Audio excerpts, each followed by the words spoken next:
Welcome one and all to the 800 Credit Score Man Show. I am your host, Kevin King. He is I, and I am him, the 800 Credit Score Man himself. Again, thank you all for coming in and giving me half an hour of your time on Saturdays. Saturday, 1:30 Central Standard Time. I am here, the 800 Credit Score Man Show. So thank you again for coming in. I want to thank you guys for an amazing, a wonderful 2016. This is the last day, so you made it to 2017 almost. So if you listen to the show and you're listening on Spreaker.com and it's 1:30 at Central Standard Time, that's www.spreaker.com. If you're listening here, you're just a few hours away from 2017. So again, thank you guys for coming in and listening. Now, last week, I missed you guys. Last week, we had some technical difficulties. I'll tell you exactly what it was. My microphone decided it did not want to work for the holidays. It needed a day off, so I was unable to get on the air last week, but I am here now, and again, every Saturday, 1:30 Central Standard Time. So I want to say Merry belated Christmas to everybody. Happy belated Kwanzaa, Happy Hanukkah, Happy Holidays to everybody, and thank you very much for coming in and listening to the 800 Credit Score Man Show. So I said to you, I wanted to do a question show where you provided your questions. This show is only as good as the listeners and the people that communicate with me, ask questions, bring up topics, tell me things that they want to hear about. So I want to thank each and every one of you guys for submitting questions to me. I want to do a question show, and I want to do a recap of 2016. So instead of skipping the question show, because I think it is very valuable to answer people's questions, we're going to do the question show today. So I'm going to read those questions to you from you guys, the listeners, and answer them as well. And then the next time we talk, which will be in the new year, 2017, I will go ahead and do the recap of 2016. So let's get started. I rank this question first simply because it's really the basis of what you need to do and how we need to go. So I'm not going to mention everybody's name on every single question, but I am going to mention this person's name. So this question came from Karen. Karen is out of Illinois, and Karen asked, where do I start to clean up my credit? And I thought that was a good question. Again, it's the basis of where we are. So where do you start? The first thing you should do is to get your credit reports. Yes, credit reports with an S. There's more than just one. So you have TransUnion, you have Equifax, and you have Experian. You can go to www.annualcreditreport.com. Again, that's www.annualcreditreport.com to get your credit reports. You can get all three from there.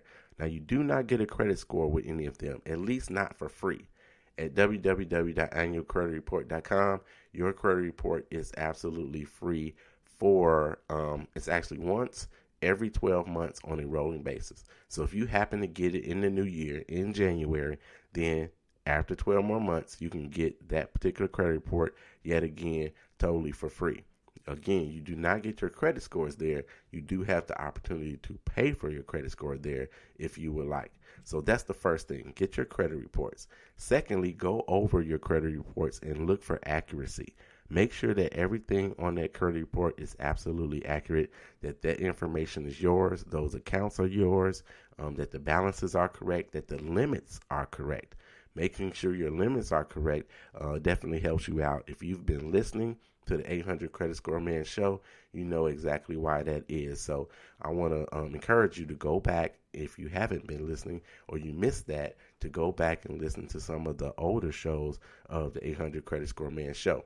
If you are an iPhone user, you can tap that purple icon that says podcast and put in the 800 credit, and the show will start to come up, and you'll be able to listen to old shows. You can also listen to them right here on Spreaker.com as well as Google Play. So do that. Make sure, one, you get your credit reports.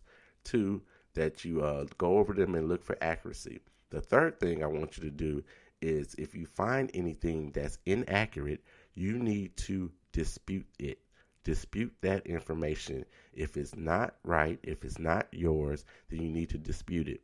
If it's old information, so negative information stays on your credit report for 7 years. It's going to stay on there for 7 years from the time that it went bad.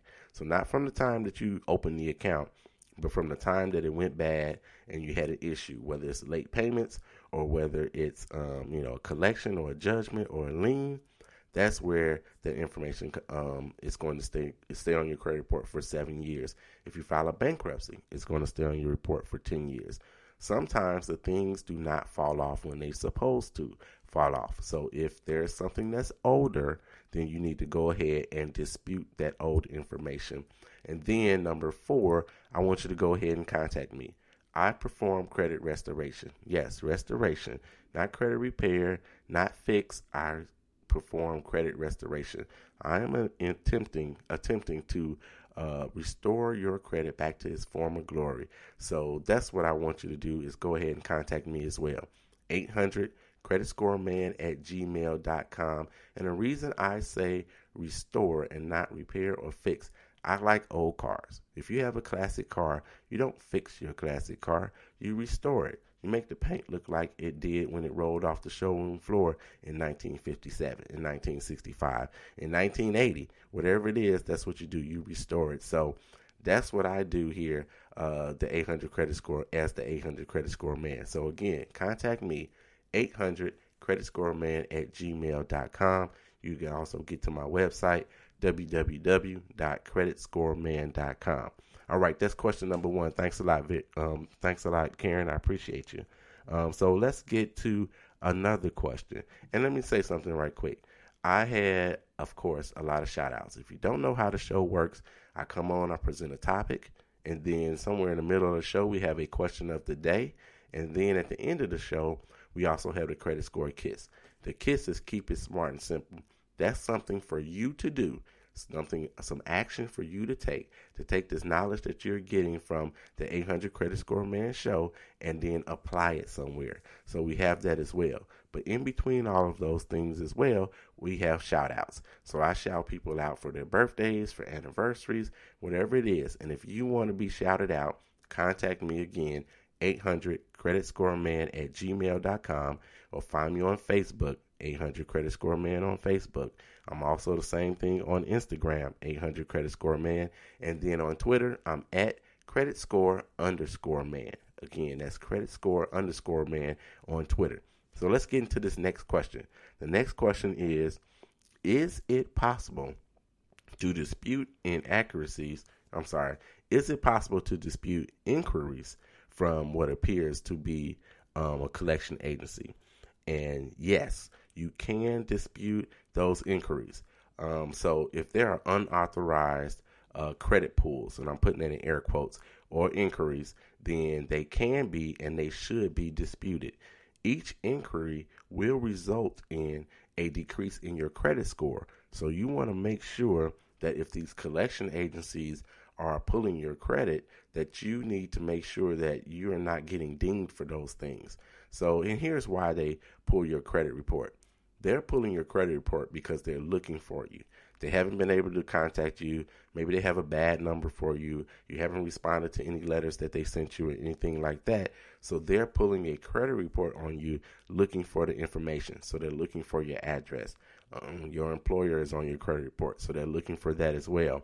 So that's why they're pulling them in the first place. But they shouldn't be hard inquiries. And hard inquiries are the ones where your credit score decreases when they pull on you. Hard inquiries come from when you apply for something, when you're looking for credit for yourself. So that's where those things come into play. So yes, if you see somebody pulling your credit report or having an inquiry, then yes, and you have not authorized it, then you should go ahead and dispute it. Because let's just say someone did that and they did it 5 times. Your credit score goes down about 2 to 3 points each one. So let's say it went down 3 points and somebody pulled it 5 times. Then now your credit score could have fallen by 15 points. And so it could make the difference whether you're in a good category, fair category, bad category, poor category, whatever it is, it could make a difference. So yes, go ahead and dispute those inquiries. You can do that directly with the credit bureaus by contacting them. I've sent out plenty of information on all of those different platforms that gives you all of the information on where to dispute them and how to dispute those things as well. So let's jump into, let me do a shout out right quick. So I had some shout outs that were people before Christmas. So I want to give a birthday shout out to Gigi Anderson Truman. Happy belated birthday to you. She celebrated a birthday earlier this month. I want to give another birthday shout out to Frankie Trigg.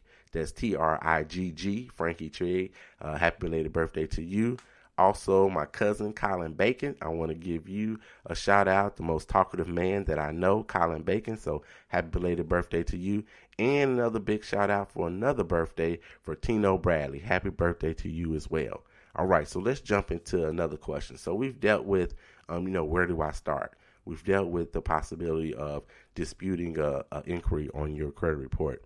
A third question that I received was, should I be concerned that my credit card companies keep raising my limits? So actually, no. No, you should not really be concerned about that. And what it means is that you've been handling your account the right way. So they are monitoring you. They monitor you on a monthly or a quarterly or, a semi-annual basis, and you've been doing the right things by that particular account and, in all honesty, probably the rest of your accounts. So, yes, they are increasing your credit limits. So why are they doing that?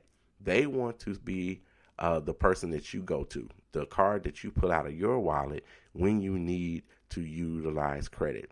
So that's why they're doing those things. So now, at least back in the day, let me put it like this. At least back in the day, sometimes when you went and applied for a mortgage, they may say, well, you need to close this credit card, you need to close that card, because you having too much credit, because there is or there was a such thing as having too much credit.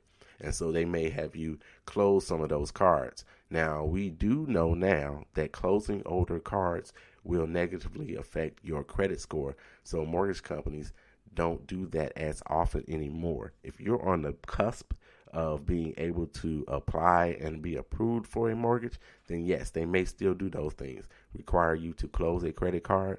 But most of the time, especially for a person that is getting more credit coming from their creditors, then that's actually a good thing. It speaks volumes to how you are handling your credit, especially with that particular company. So I would not be as concerned about that. Where you need to be concerned is if they start lowering your credit limits. If they start doing that, that will negatively affect you, because we've talked plenty in the past about where you need to be when it comes to credit card debt utilization, and I think there's a question about that today, so I won't get into all of that. So yes, I would be worried if they start to lower them. And then if you have a credit card company that wants to close your account, do not allow them to do so. Hopefully they'll contact you prior to closing your account, but closing that account on you will negatively affect you as well, and for several reasons it'll do that. So I encourage you all to go back and listen to some of the previous shows where I talk about just that thing. So let's move on to another question. So here's a question. Actually, before I move on to this other question, let me tell you a little story quickly about John. John is an avid listener to the 800 Credit Score Man show. Not a client, but he is an avid listener, and he took some of the advice that I gave previously. So what John did was to go and get a personal loan. So John got a personal loan so he can consolidate and get rid of his credit card debt. So he went from a 55 or 50% debt utilization. That debt utilization is your limits versus your balance. So I've told you before, you need to be at 30% of your limits to get the most bang for your buck. when it comes to increasing your credit score or getting the most points. So, for example, if you have $10,000 worth of limits, doesn't matter how many credit cards that it takes to get to 10,000. But if you have $10,000 worth, you need to have balances of $3,000 or less. So what John did was go